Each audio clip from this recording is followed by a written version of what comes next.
Bed ফুলের গোড়ে মালা ভিজে রুমালে, পিরিচে এক গ্লাস বরফ দেওয়া জল, আর পাটাতে ছাঁচি পান।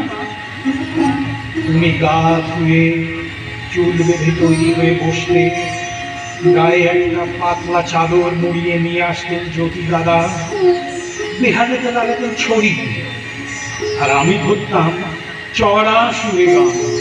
সূর্যডোবা আকাশে ছাদে ছাদে ছড়িয়ে যেত তোমার গান, হু করে দক্ষিণের বাতাস উঠত দূর সমুদ্র থেকে, তারায় তারায় সমস্ত আকাশ ভরে যেত। তোমার সঙ্গে আমিও গাইতাম জোড়াসাঁকোরের ছাদে বসে, কিংবা ওই চন্দননগরের সেই মুরান সাহেবের বাংলোয়। বাইরে ঘনঘোর বর্ষা, ঝাপসা নদীর ডাকাত মতো বৃষ্টি ঝরছে অবিরাম, আর চারিদিকে খেলা তোলা সেই গোল ঘরে আমি আর তুমি মুখোমুখি বসে গান গেয়েছি। গানের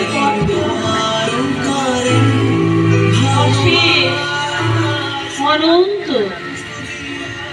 সেসব দিন থেকে গেছে আমার লেখায়।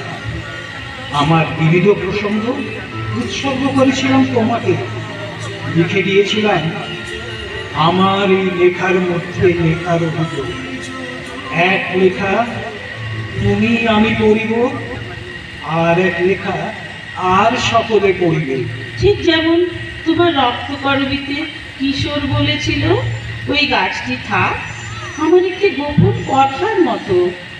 তা হবে, নন্দিনী আর কিশোরের মধ্যেও তো আছি আমরা দুজনে। সেসব দিনগুলো জানো রবি, আমাকে গোলাপের মতো ফুটিয়ে তুলেছিল। কে কাকে ফুটিয়ে তোলে বৌঠান, কিন্তু এইসব ভালো লাগার কথা তুমি আমাকে কখনো বলনি তো। বললে বললে কি হতো? জানি না কি হতো, তবে আমারও কম বয়সের একটা কষ্ট হয়তো কমত।